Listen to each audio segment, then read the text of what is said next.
Hi, and welcome back to the Shamrock Quilt Studio. We're working on our applique project, Miss Kelly, and today it's all about getting started.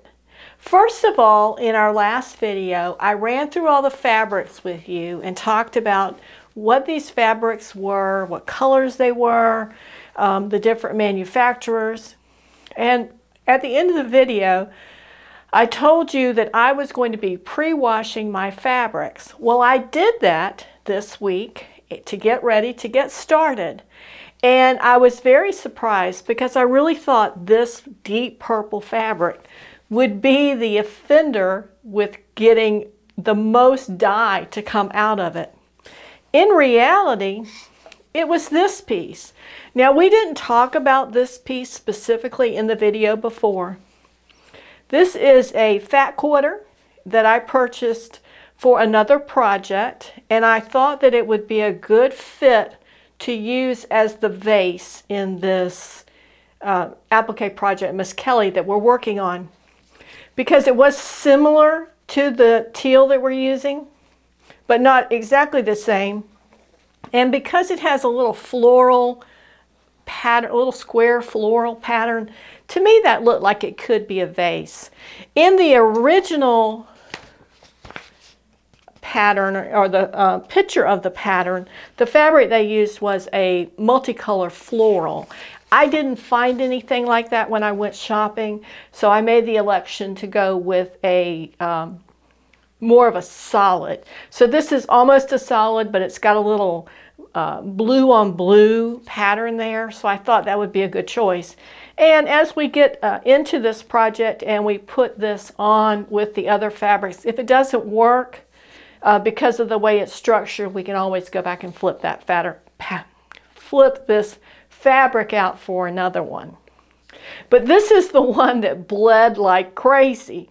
I had to run this through my little hand wash 4 times before the dye stopped coming out enough to color the water. And typically what I do when I have a lot of little pieces is I'll use the hottest water I can get in my sink.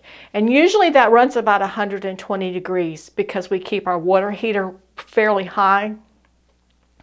And I'll put these in with some laundry detergent and I'll swish them up and let them sit for a while, and then I'll come back and swish them again. And I'll let the water out and squeeze it out and then go through this process as if I was washing it again, but without any soap.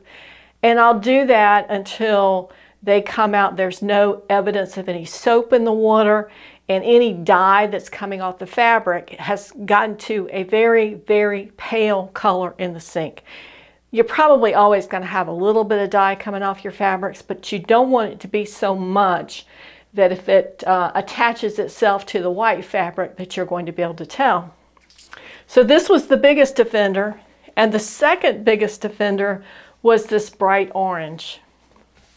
Now, like I said, this is a fat quarter. I don't know. It just says David's Textiles on it.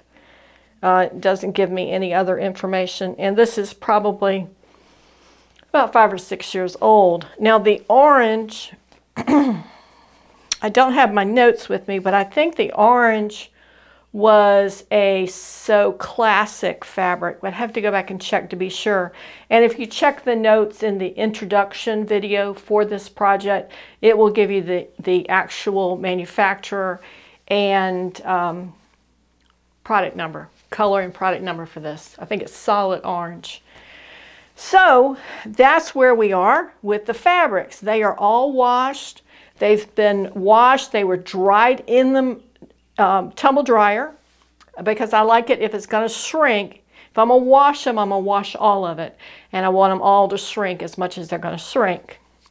So all of them have done that, including the background fabric. Okay, so our fabrics are ready to go. And the next thing I did was I took my large pattern, and it is sitting underneath here, And what I did was I made some markings on the margin of the pattern. I put an R for the right side. I put an L for the left side. I don't know if they're kind of light. I'm not sure you can see them. And then up at the top, I put an X on each side, and then I put some little mark in the middle. Those will be our registration marks. And then I laid my background fabric over the top of the pattern, and I can see the pattern through the fabric, no problem. And then once I had that laid on, then with a pencil on the fabric, I marked the same marks at the top corners and in the middle, and then also the R and the L for the bottom. So I know if I take this fabric off and have to put it back on, I know exactly where it goes. Now, to keep this in place right now, I've got a couple of straight pins in here, but you could use some pattern weights or really anything you had that would be heavy enough to hold it. Then the next thing that I did for my purposes, I don't know if this is going to work for you or if you choose to do it, but I took a few key points in the pattern. For example, I wanted to know the widest part of the design. So on the widest part here on the two leaves, and let me see if I do, a small version here. So on these two leaves here on the side, on the fabric, I put a very small pencil mark. I also put a pencil mark up here at the top where the flower is on the very edges here, the widest part of that flower. And I put a little mark at the top of this flower. And the reason I did that is because we're going to start on that flower first.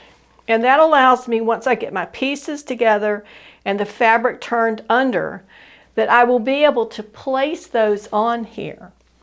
And then once I place them and pin them in place, then as I'm sewing them, I can ensure that those points on the very edge and the points here in the center are in the right spot. So that's our registration marks and our marks. I also put a little line here in the middle where this vine is going to hit that flower. And then I put a couple little marks here at the bottom with the bottom flower, just in an effort to keep everything lined up. So I've got this prepared to start. By the time we get into this and add more and more pieces, there may be more marks. We may not use the marks anymore. That's just how I'm starting. So we talked about our fabric. We've talked about lining up our pattern and putting those registration marks so we can take it off and put it back on. Because as we work on this, there's two ways you could do it. You could cut all the pieces out and then put every piece on, bam, bam, bam, right after each other.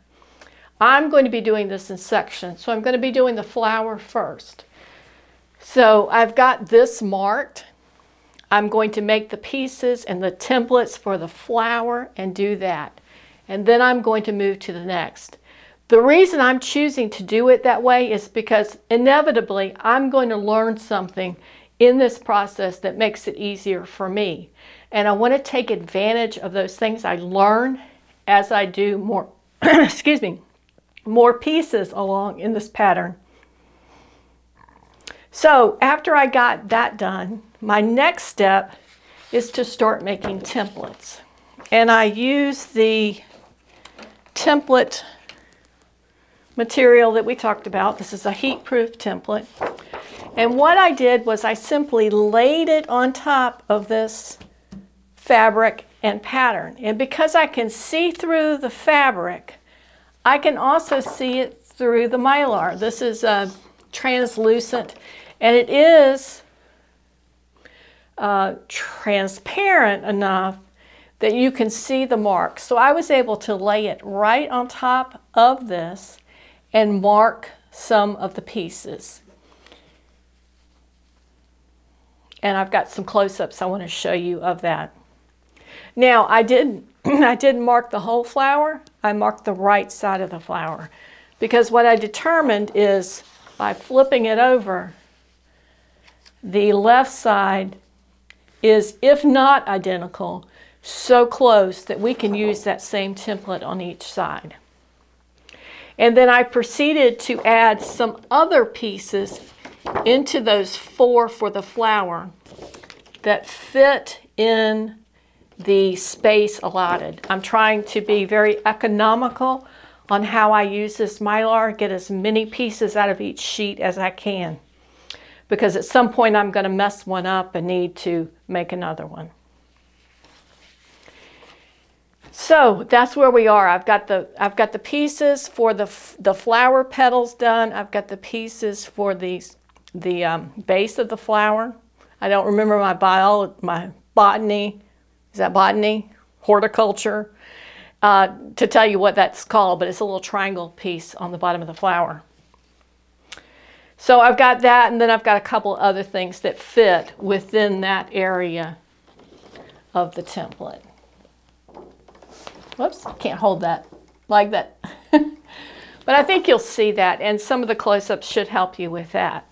So that's where I am. I cut out one of the pieces, just kind of as a dry run, to see how much of a seam allowance I wanted in addition to the actual size of the template. And I cut this one about 1/4 of an inch more. I think that's about right. I think if the piece is smaller, you might need a little smaller seam allowance, or hem. You might want to call it a hem on something like this. If it's a bigger piece, you might want a little bit more. You don't want too much because you don't want that bulk underneath it. But I just kind of quickly put this together just so I could see how easy it was going to be, and if that amount of fabric would be appropriate. And I just pinned them, just clipped them together temporarily. So this pattern, this project is going to use kind of a basting by starch, and we won't get into that until the next video. I hope to have some close-ups so you can see how I'm working that and how it's working for me. Like I said before, the starch basting is new to me, so we'll learn together. The other thing, there was something else. What was the other thing? Oh. Another thing to think about, and I was thinking about this as well, there are pieces in this pattern where one template sits on top of another template. And what we may discover as we're doing this is we don't necessarily need to starch baste the fabric around 100% of the perimeter of the template. It could be that for some of these pieces, one side needs to be a finished side, but the other side will be covered by a second fabric. So we may not need that under piece to be finished off. We may be able to strategically place the pieces onto this so that we start at the base layer and then we layer pieces on top, so we're only having to starch base one side or one area or most of it, but leaving a little area out. That will be one of those things that we will learn as we go. So I'm looking forward to that. And as I said before, starch basting is new to me, so I'm going to be learning as we do this project to know what works really well and what doesn't. And in the instructions that come with the pattern, she does have a little brief tutorial about how the applique kind of comes together. I did not see anything in her instructions that talk about how to approach this, what parts to do first. So I think we're going to try to do it on a very practical level. We may start, well, we are going to start with the flower, and then work our way down. There will be some areas, for example, though, where, for example, the flower, we're going to have to do the petals before we can do the base of the flower. But then at the base of the flower, that's where that little stem comes out, and you're going to want that stem slipped up underneath the base of the flower. So we'll have to kind of think through what we're doing and how the pieces go together. But we'll learn as we go, and anything I learned that might be helpful for you, I'll be sure to share that. That's all I have for you today. I'm going to be working on getting these template pieces cut out and the appropriate fabrics that go with them. So the next time we meet, we're at a place where I can demonstrate one of the templates, how I'm actually starch basting it, and show you how that process is working. And then perhaps, depending on the timing, actually stitch some of these first pieces in place. If you have any questions or comments, I welcome you to put those in the comments below this video, and I hope that you will join us as we do this project. In the meantime, like our video and be sure to subscribe to the channel. We want to do many more videos for you, and we need those likes and we need those subscribers to make it happen.